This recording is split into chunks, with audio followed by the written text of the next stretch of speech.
নমস্কার বন্ধুরা, আমার টু অ্যান্ড চ্যানেলটিতে আপনাদের সবাইকে স্বাগত। প্রতিবারের মতো আজও আপনাদের নিয়ে যাব একটি নতুন ডেস্টিনেশনে। চলুন যাওয়া যাক।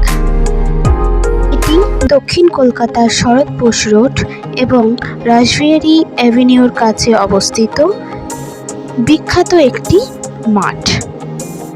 মাঠের পাশে রয়েছে গাড়ি রাখার ফ্রি পার্কিং।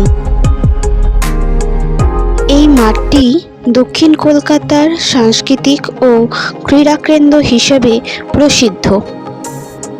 চলুন যাওয়া যাক মাঠের ভিতরে। এই মাঠটির চারদিকে রয়েছে 4টি গেট।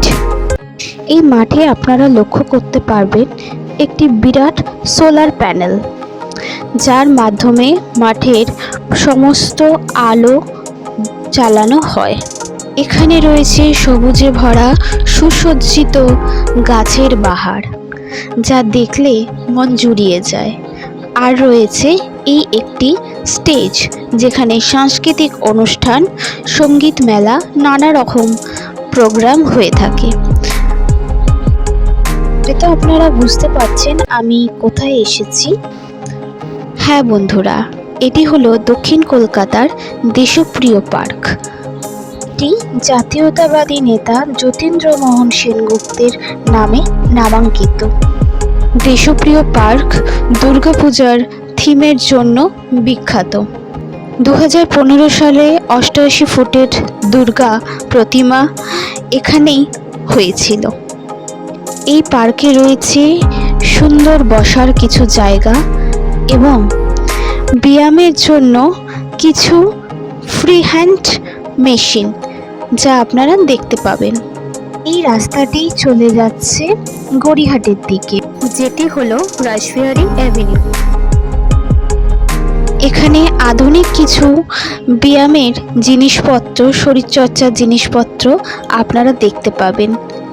এই মাঠে প্রতিদিন পেশাদার এবং অপেশাদার খেলোয়াড়দের খেলা আপনারা সচক্ষে প্রত্যক্ষ করতে পারবেন।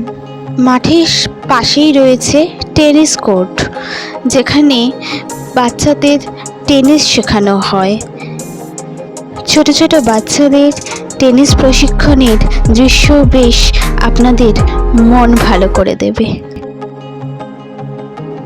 এই মাঠটির চারদিকে রয়েছে শুধু সবুজ সবুজ আর সবুজ। সবুজে ঘেরা এই মাঠটি কিছুক্ষণের জন্য হলেও আপনাদের এই দূষণমুক্ত এবং ইটকাঠ বালি পাথরের দুনিয়া থেকে দূরে নিয়ে যাবে। এখানে প্রতিদিন প্রাতঃভ্রমণ এবং সান্ধ্য ভ্রমণের জন্য বহু মানুষ আসে। মাঠের সাথেই রয়েছে চিলড্রেন্স পার্ক, যেখানে শুধুমাত্র বাচ্চাদেরই অ্যালাউ করা হয়।